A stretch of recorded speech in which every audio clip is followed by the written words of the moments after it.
Tahukah kamu mengenai keputusan investasi modal? Belum tahu? Mari kita bahas. Pada video kali ini akan membahas mengenai beberapa poin. Poin hal tersebut antara lain: jenis keputusan investasi modal, arus kas, nilai waktu uang, non-discounting model, dan discounting models.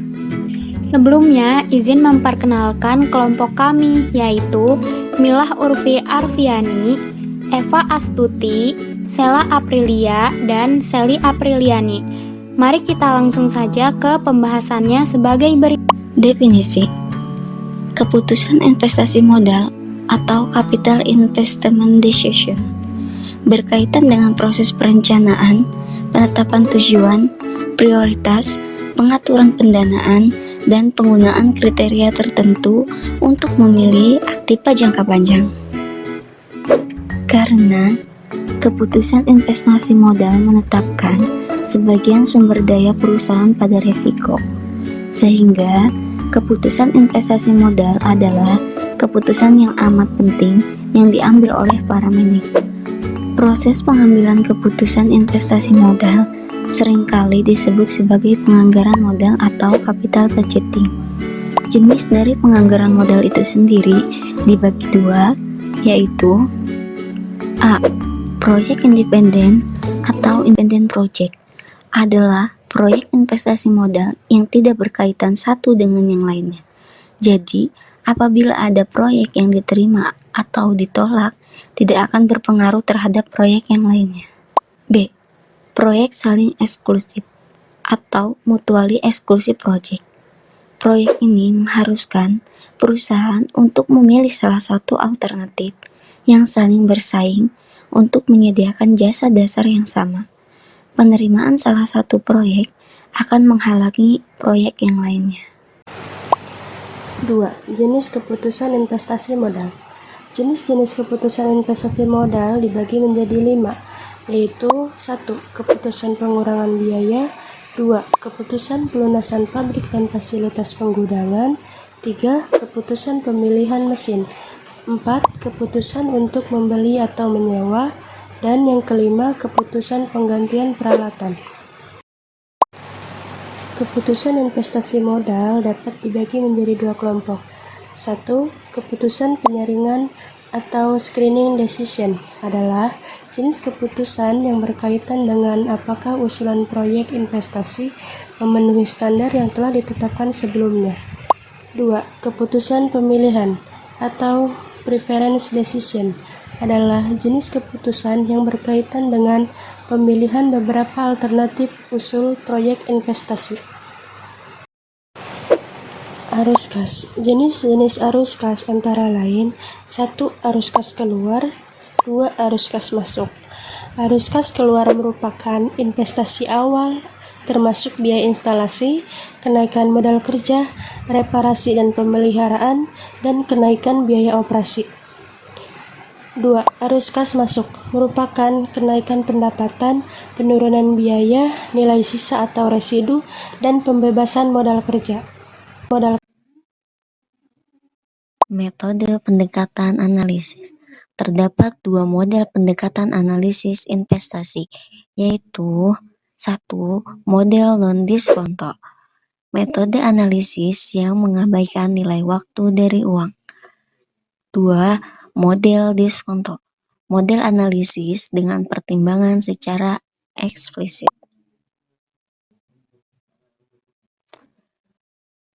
Dalam model non-diskonto terdapat dua metode, yaitu yang pertama, metode payback periode. Periode pengembalian investasi adalah waktu yang diberikan oleh sebuah proyek investasi untuk menutup investasi mula-mula dengan penerimaan kas yang dihasilkan oleh investasi tersebut. Metode periode pengembalian investasi memusatkan perhatiannya pada rentang waktu tersebut. Anggapan dasar metode ini adalah semakin cepat waktu yang diperlukan oleh sebuah proyek investasi untuk menutup investasi awal, maka semakin baik proyek investasi tersebut. apabila arus kas dari suatu proyek diasumsikan tetap jumlahnya, maka rumusnya adalah periode pengembalian sama dengan investasi awal dibagi arus kas tahunan.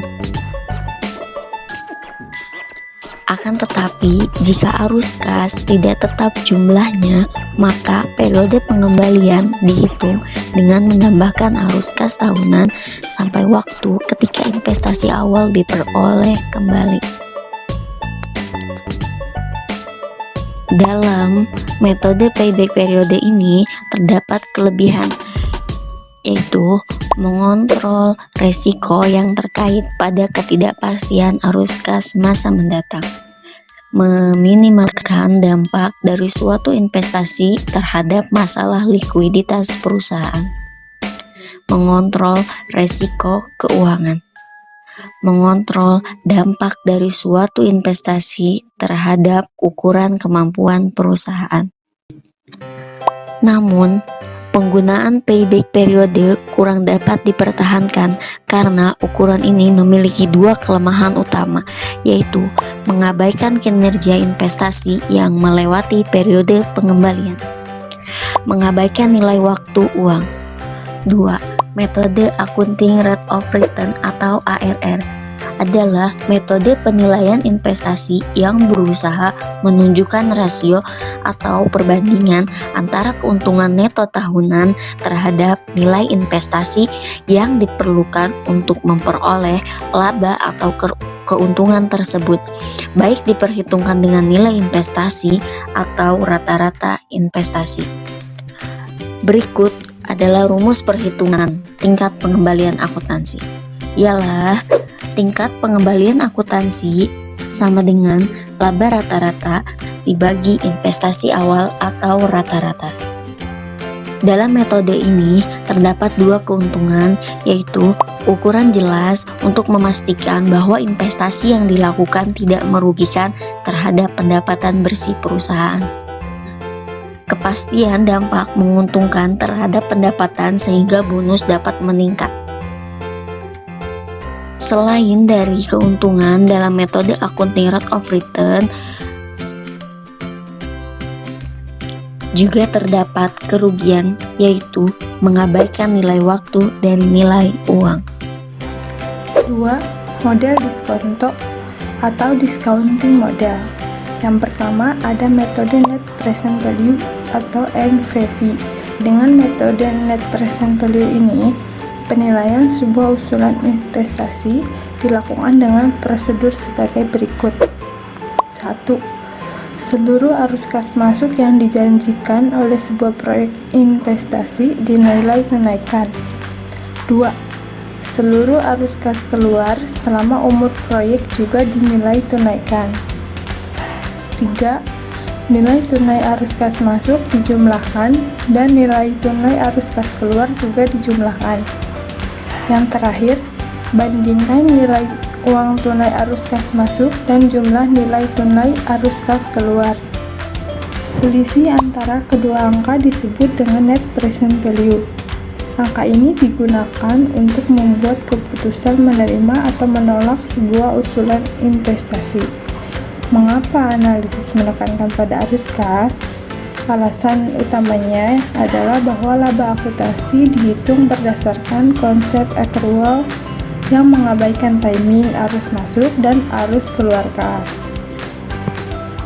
Meskipun informasi laba bersih sangat bermanfaat bagi keperluan lain, namun informasi laba bersih tidak digunakan dalam analisis pendiskontoan arus kas. Dengan demikian, manajer dapat mengabaikan informasi laba bersih dan lebih berkonsentrasi pada upaya mengidentifikasi arus kas yang berhubungan dengan sebuah proyek investasi.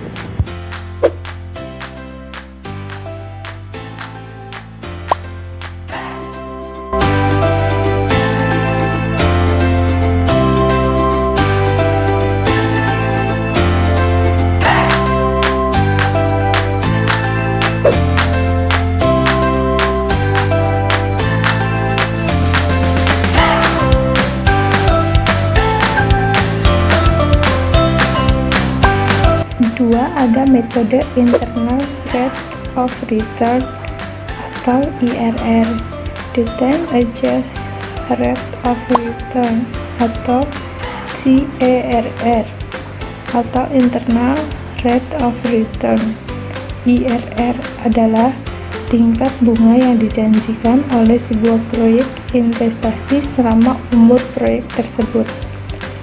Tingkat bunga ini sering disebut dengan hasil yield sebuah proyek investasi. IRR dihitung dengan mencari tingkat bunga yang menyamakan nilai tunai arus kas keluar dan nilai tunai arus kas masuk sebuah proyek. Dengan kata lain, IRR adalah tingkat bunga yang menghasilkan angka net present value sama dengan 0. Jadi IRR merupakan true interest yield yang dijanjikan oleh sebuah proyek investasi.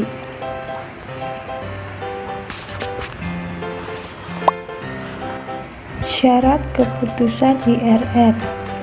Yang pertama, IRR lebih besar dari modal kerja, artinya proyek dapat diterima. Yang kedua, IRR sama dengan modal kerja, artinya terima atau tolak sama-sama seimbang.